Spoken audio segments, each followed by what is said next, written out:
Clark here at the new Matt Clark. How are each and every one of you doing on this amazing Sunday? I'm doing great. My girl's doing great. My family's doing great. Hope each and every one of you are doing great. And I hope you're having a great weekend. It's a beautiful weekend. Unfortunately, my girl's not here. A member of her family has passed away, so she's away on that, and that makes me sad. But at the end of the day, it's a beautiful weekend, and I hope you guys enjoyed it. If you could please hit that like button, that subscribe button, and that bell notification button so you get all my videos when they're new. If you could share with somebody on social media, help spread the message, help spread the word, that'd be amazing. And there's a PayPal option if you'd like to donate, help support the channel. The link is in the description of most of my videos. So what's up? How you doing? What's going on in your life? What's up with you?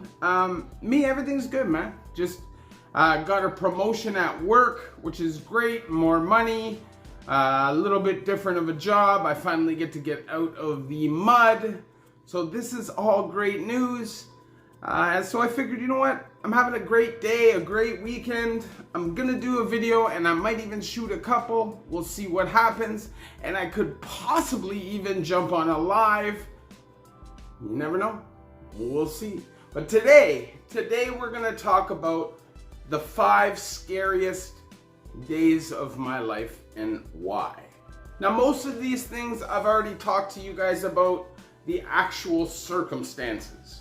But I've never explained to you how much of an impact they've had on me and why I would consider a lot of these things the scariest days of my life. And it may not be for the reasons that you think. So we're gonna just kick through these.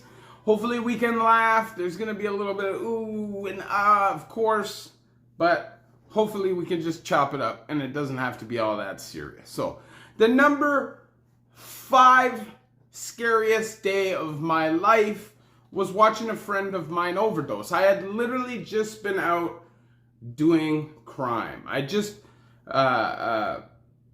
finessed somebody out of like 9 bills, almost $1,000, and it was a really shady thing that I did, but is what I did. I got a bunch of money and I went to go grab, and then I was gonna take off and go up to a hotel room.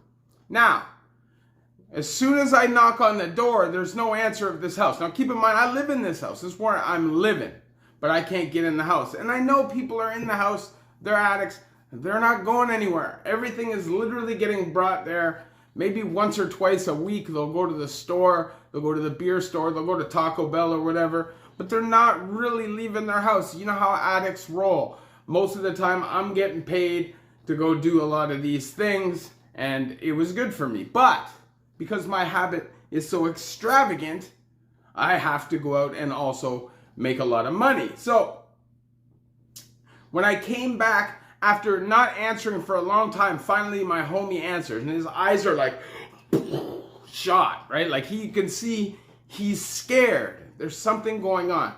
So I push past him and I push this door open to the bedroom, which he has barricaded, and I see her like this on the floor, turning blue. Now the man is doing CPR on her, but in the process is also doing drugs. He's stopping and doing drugs. Her drugs, mind you. Not his drugs, her drugs. This is how savage of a life addiction is. The fact that this woman, who I know he loved, there's no doubt in my mind that he loved her, was on the ground overdosing, and the first thing he thought was, man, I can get her drugs now. So although he's half-heartedly trying to save her life, he's also stealing her dope, which is just crazy to think. And one of the reasons why I changed my life is because these are the people you end up being around. And it's not that they're horrible people, it's that they have horrible minds because of what's happened from drugs. But anyways, the man's doing CPR and I'm like, brother, you need to call 911. Call an ambulance. Get her help. He's like, brother, I can't do that, bro. CAS is going to get involved and she's going to lose her kids. And I'm like, brother, are you listening to what you're telling me? CAS isn't going to need to get involved if she's dead. What would you rather? CAS doesn't get involved and she doesn't lose her kids in theory only, I guess? Or would you rather her be alive and lose her kids and get an opportunity to get them back? That's up to you. That's sitting on your conscience. But me, being savage as well, still bought some drugs. Still bought some drugs. And then got the hell out of Dodge. Because I didn't want my prints. I didn't want nothing to do with me in that house, even though my shit was all over that house. And I was already being followed by the police, so it wouldn't have mattered. But the reality is, she was this close to death. And watching somebody that I actually cared about as a friend, or care about, I don't see anymore, but we never fell out. We just have different lifestyles. So I feel like it's hard and it's scary when you see somebody that you care about on the verge of dying. And I don't care who you are, but the reality is, it scared me, not because of the fact that she almost died, which is scary, but what scared me was the fact that this person who loved her was willing to step over her nearly dead body to steal her drugs. Addiction is scary, man. So the number 5 scariest day of my life was watching a friend of mine OD. The number 4 scariest thing in my life was the murder in the dawn. Now, if you've ever seen somebody get put in a sleeper hold, dragged into a cell, and beat to death while screaming, blood-curdling screams for his life, and watching a whole block of guys turn savage, turn the volume up on the TV, and just not give a shit that somebody's being murdered really over nothing, over some bullying shit, was crazy to me. But that's not what scared me. I was already really choked. I had been in prison many times, and I had seen people attempted murdered many times. But what scared me was the fact that I was on the range.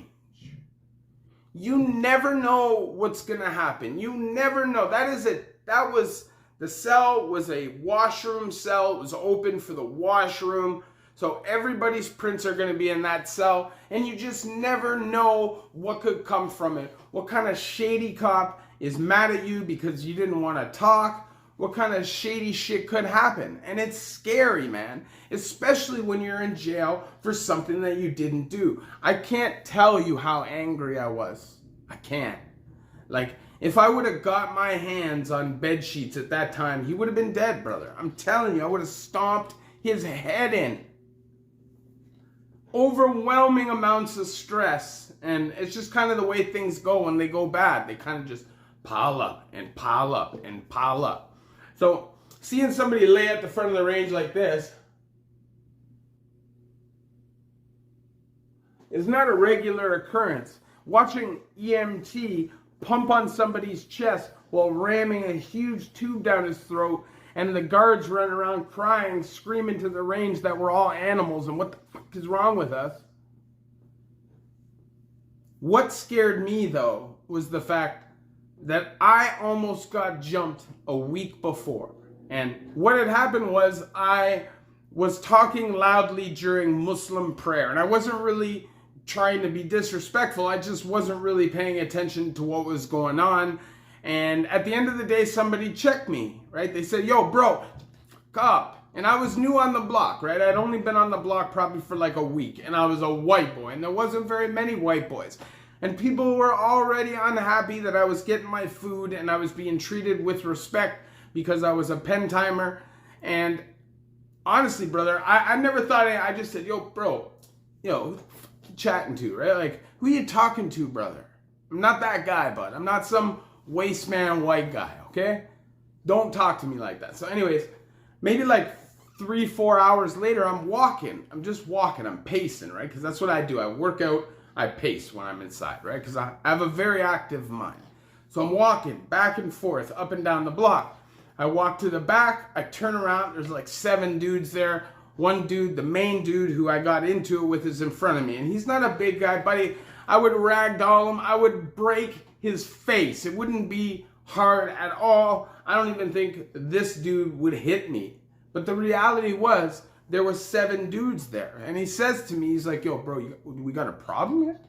And I'm like, what do you think? You think I got a problem with 7 guys, brother? Like, seriously? Like, clearly I'm not trying to be disrespectful, but at the end of the day, like, there's a certain amount of respect that has to be given if you want to receive that, right? Like, I'm not a sucker, brother. I'm not just going to give out respect while you're dissing me, you know? That's some punk shit. Who's going to act like that?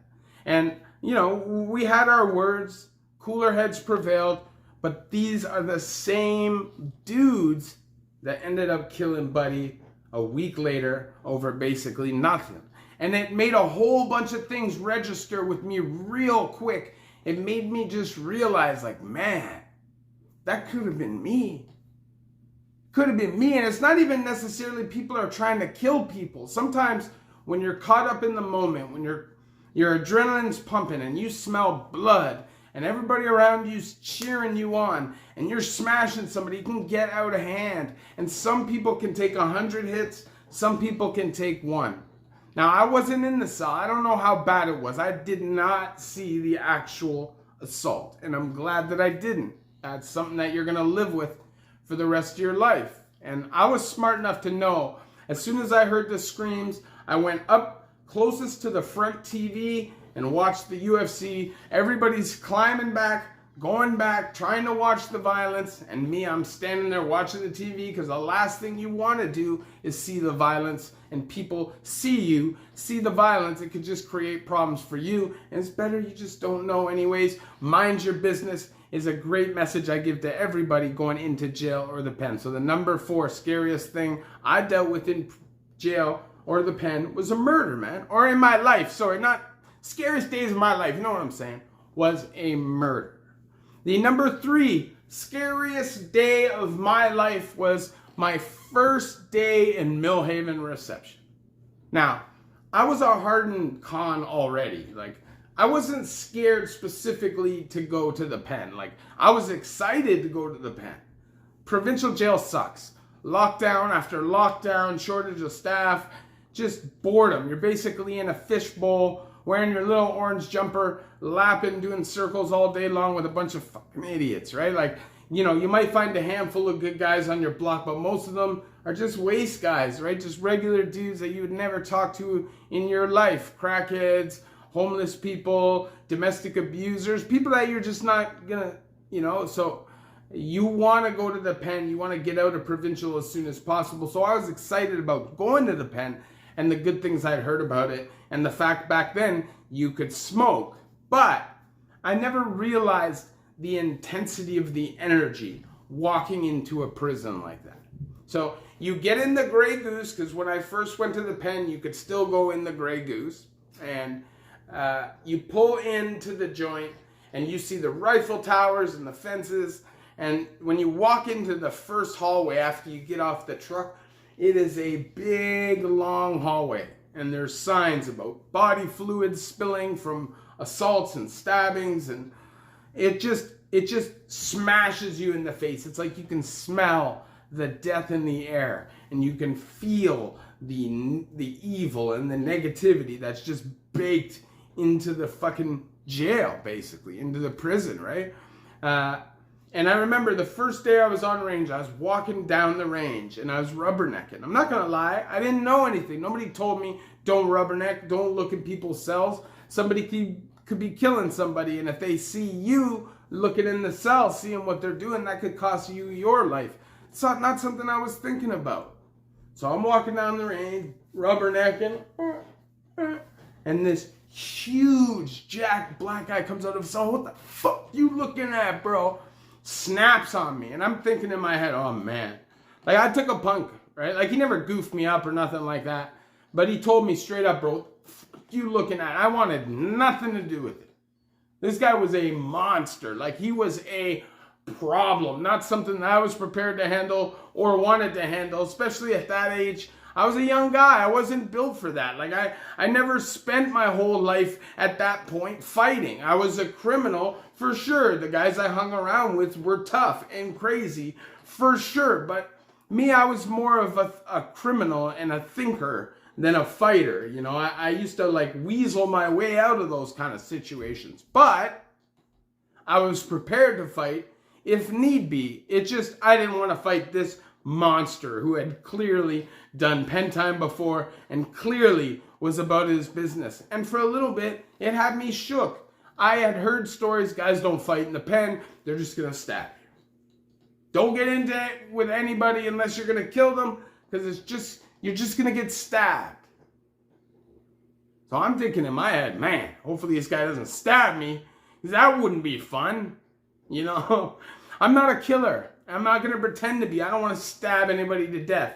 Would I stab somebody if they were coming to kill me and I knew they were? Yes, I would. But I am not a killer, and I don't want to be a killer. So the number 3 scariest day of my life was Milhaven reception, and I ended up really enjoying my time there. But it took a day or two to really get comfortable and to meet people and feel like I fit in. But Milhaven reception actually wasn't bad at all. It's just the mindset when you're a new guy coming through the system federally like that and going into such an old school and traditional penitentiary. So the number 2 scariest day of my life is the 4C riots. I was up all night the night before. Okay, this was like December, or I can't remember the exact month, but it was 2012. And I personally had been up all night partying, doing hydromorphones and things like that. And I had not slept a wink. So I was not feeling it. I was a troublemaker for sure. But that night or that morning, I wasn't feeling it. And there's a guard. This guard's name was Haley. This guy's a POS. Like literally the worst guard in the Ville. You know, not just by the book, over the top by the book. Feels like he has to exact punishment for society. And I remember one night he came in the night before and he tried to lock everybody up at 20 after 10. Lock up is 10:40. Guys are like, yo, beat it. Come back at 10:40, beat it. And guys knew it was a Saturday night. He didn't want to be there late. He wanted to go home or do whatever he wanted to do. Smash one of the female guards. Who knows what he wanted to do? He wanted everybody in their cells and done for the night. And guys said no. So what did he do? First thing Sunday morning, it's like 7 a.m., 7:15. He comes in to unlock the doors and just starts booting doors, slamming doors, screaming and yelling, walking up and down the range, telling everybody any property that's on the block that's not on your property cards is going to be taken. And you gotta understand, there's a lot of guys when they come in, they don't have family. They don't have a woman to give them a TV, to give them a fan and a stereo and all these things that you need for your time to be okay. And there's a lot of guys that get all that stuff through hand-me-downs. And basically what he's saying is that he's going to come through and take all of that. You guys didn't want to lock up the night before? Fuck you, pay me, bitch. This is basically what he was saying. And guys on the block were like, nah, Haley, you're a fucking goof. And it popped off. Basically, we were standing there talking. Everybody on the block is talking because these decisions go through everybody. And I remember saying, all right, this is good. Everybody's good. I'm going to bed. Woo! Skip by that one. And maybe like a half an hour later, I hear, 4C, it's about to go fucking down. Every man to the washroom with your institutionals. And I was like, fuck. Why? Sure enough, though, everybody went to the washroom with their institutionals, threw up towels over the windows. Everybody put on disguises, shirts on their faces, covered tattoos, whatever they could do, because it's cameras, there's cameras everywhere. And things came down and the smashing began. Now, pipes were smashed, water was flooding, so there was a lot of water on the floor. There's probably like between a half a foot and a foot of water that was flooding down the building. And the jail was not happy. It was a weekend. People are supposed to have visits on the weekend, and people were not happy. But this is prison, and these things happen. And another thing people weren't happy about was the fact that water was coming out of their sockets, of their TV sockets, and it was flooding all the cells on all the ranges under us, because 4C is on the 4th floor of the CD side of Joyceville. And things got crazy, man. They couldn't fire tear gas into the range because of all the water on the ground. So what they were doing was they're just pumping pepper spray into the block all day long. So it was really hard to breathe. Like you feel a tickle in your throat all the time. And the biggest mistake I did, homeboy pulled out a bunch of weed. Guys are pulling it out, just balling up these huge spliffs. And I remember just getting so paranoid and being so fucking scared. I don't know what it was. Clearly it was the weed. And we got read the Riot Act that night. They came in 4C. This is the Riot Act. If you do not return to your cell, we will use lethal force. And boom, shot around down the block. Now there was this one crazy native dude who didn't want to stop. So he kept running back and forth. Boom! They blasted another round down the block. He's like, brother, you want me to stop? You gotta let me get to the cell without trying to fucking shoot me. It was a crazy day, one of the scariest days of my life, and I honestly thought there was a good chance we were all gonna die. And when we were all at the end, so we were all over it, right? Because none of us wanted to die over this issue, right? And they will kill you. It's the federal system. You are putting risk to the system. They're not gonna put up with it. They'll kill you, right? So they were all in the cells waiting, right? Just sitting there waiting for them to come lock us up, take us off the seg. And they open the hatch on the door and just dump a whole can of that OC pepper spray into the cell. You just can't breathe. It takes all the oxygen out of the room. You're hearing grown men scream for their lives, man. The number 2 scariest day of my life, the riot on 4C in Joyceville. Now, the scariest day of my life is very simple. It was the day I was molested. Of course, it's scary. You're thinking in your mind, how can I get out of this? How can I get out of this situation? There's no real way for you to do it in your mind, so you're panicking. I've got this crazy old man who clearly has bad intentions hanging over me. I'm like 11 years old, and in my mind, I'm thinking I'm dead. I'm dead. Tears, man. But I somehow managed to break away, run away from him, running home. And I remember walking into my house, and my mom tells me this still to this day. The first thing I said to her, Mom, does this make me gay? And I remember being scared that this was going to change my whole life. I was a young child, man. And I was very scared that my friends were going to find out about it and people were going to deem me as disgusting because of what had happened. I didn't allow myself as a child to understand that I was manipulated and I was tricked and I was coaxed into what happened. And it's not normal for some older person to put you in those circumstances as a child. I didn't register that. For me, I understood that I was attacked for sure, but I was more worried about the optics of what my friends were going to think, the fact that I was there doing what I was doing.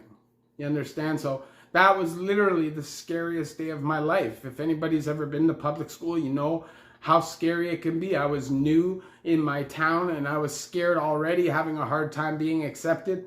It would just terrify me. Obviously, I share my stories with you guys so you guys don't have to go through these things yourselves. If I could snap my finger, nobody else is addicted to drugs, goes to prison, deals with trauma or abuse. That's what I do, but that's not a reality, especially in 2022. The world is hard out here, man, and ribs is touching.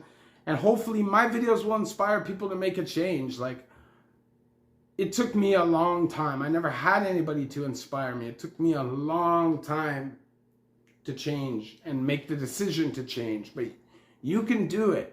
You just have to understand that there is no win in that game. There is no ending where you're 70 years old, living in a mansion, haven't worked a day of your life with the most beautiful woman in the world.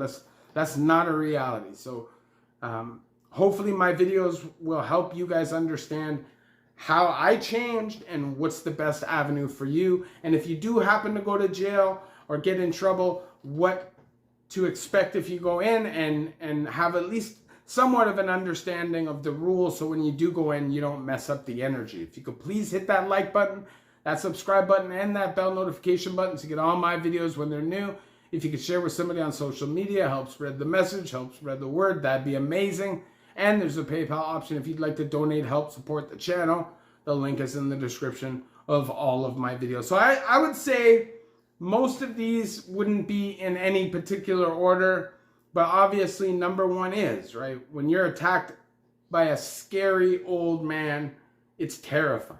And it really traumatized me and affected me for a long time. And it wasn't that I was scared of him. I wasn't scared of him. I was scared of what was going to happen to me and what people would think about me. And that's what scared me. And later on, I was scared that I was going to kill him. That scared me. Didn't want to give my life to him twice. Love each and every one of you.